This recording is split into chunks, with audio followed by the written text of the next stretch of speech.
یہ بہلول بھی اسی قبیلے کا فرد تھا، دجلہ کے کنارے مٹی کے گھروندے پاؤں پہ بناتا اور انہیں مسمار کر دیتا ہے۔ وہ کبھی آپ نے دیکھا ہوگا کہ بچے ریت میں اپنا پاؤں رکھ کر کے اوپر سے ریت تھپک لیتے ہیں اور پھر پاؤں ہولے سے نکال لیتے ہیں، بچ جائے تو بڑے خوش ہوتے ہیں، اور جب کھیل ختم ہو جاتے ہیں تو اسے گرا دیتے ہیں اپنے ہاتھوں سے۔ بہلول بھی اسی شغل میں لگا ہوا ہے، بہلول یہ کام کر رہا ہے، گروندے بناتا ہے گراتا ہے، گروندے بناتا ہے گراتا ہے۔ بادشاہ گزرا، پوچھا بہلول کیا کر رہے ہو؟ ہنس کے کہا جنت کے مکان بنا رہا ہوں۔ کہا بیچتے ہو؟ ہاں بیچتا ہوں۔ کتنے کا؟ 10 روپے کا، سیل لگائی ہوئی ہے۔ بادشاہ مسکرا کے گزر گیا، دیوانہ ہے، مجنون ہے، اپنی موج میں لگا ہے۔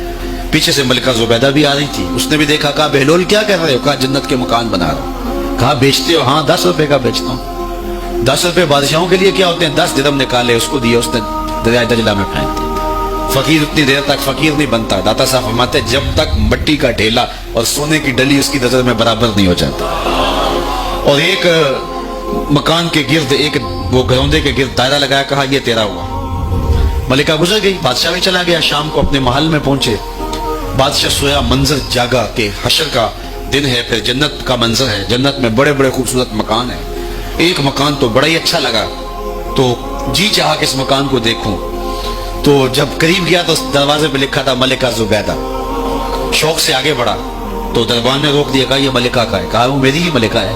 کہا دنیا کے ضابطے اور ہیں، آخرت کے ضابطے اور ہیں۔ بادشاہ کی آنکھ کھل گئی، بے چین ہو گیا، ملکہ کو بیدار کیا، کہا تو کون سا نیک عمل کیا ہے؟ میں نے جنت میں تیرا یوں مال دیکھا ہے۔ ملکہ کہنے لگی وہی معمول کی نمازیں، وہی سب کچھ، کوئی نیا کام تو میں نے کیا نہیں۔ ہاں یاد آیا، کل گزر رہی تھی، دجلہ کا کنارہ تھا، وہ جسے لوگ مجذوب کہتے ہیں، وہ جو دیوانہ کہلاتا ہے، وہ بہلول، وہ جنت کے محل کہتا تھا، وہ بنا رہا۔ میں نے کہا چلو کوئی بات نہیں، فقیر ہے، 10 روپے کیا ہوتے ہیں؟ 10 روپے کا ایک محل خریدا تھا۔ بادشاہ سر پکڑ کے بیٹھ گیا، وہ تو مجھے بھی کہتا تھا۔ میں دیوانے کی بات سمجھ کے گزر گیا۔ اگلے دن بادشاہ کسدر گزرا۔ جب کسدر گزرا نا تو دل دھڑک رہا تھا کہ کہیں مجذوب پھر آج مل جائے اور اسی موج میں ہو تو کام بن جائے۔ دیکھا تو بہلول وہاں بیٹھا ہوا، آگے بڑھ کے دیکھا تو کام بھی ہوئی۔ بادشاہ پھر روک گیا، پوچھا بہلول کیا کر رہے ہو؟ اب دل دھڑک رہا تھا کہ مجذوب ہے، کوئی اور بات کہہ دے تو چلو اچھا ہو کہ وہی جواب دے دے۔ اس نے وہی جواب دیا، جنت کے محل بنا رہا ہوں۔ بادشاہ کا کچھ دل ٹھہرا، پھر کہا اچھا بیچتے بھی ہو؟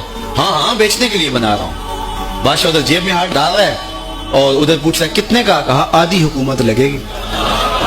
کہا کل تو 10 روپے کے بتا رہے تھے۔ کہا کل تم نے دیکھا نہیں تھا، آج سودا دیکھ کے لے رہے ہیں۔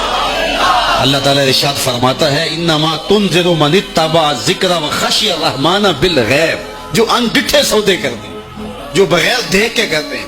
اچھا چلو ایک خوشخبری میں آپ کو بھی سناؤں، اور وہ خوشخبری رسول اللہ کی زبان سے۔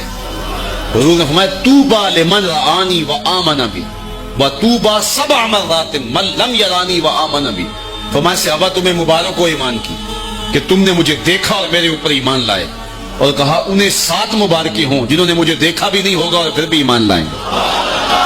انما تنذر من اتبع الذکر وخشی الرحمن بالغیب فبشرہ بمغفرۃ واجر کریم۔ ان کو بشارت دے دیجئے بڑی عزت والے اجر کی اور خوشخبری بھی۔ تو جس اجر کو میرا رب بھی کریم کہہ رہا ہے وہ اجر کیسا ہوگا؟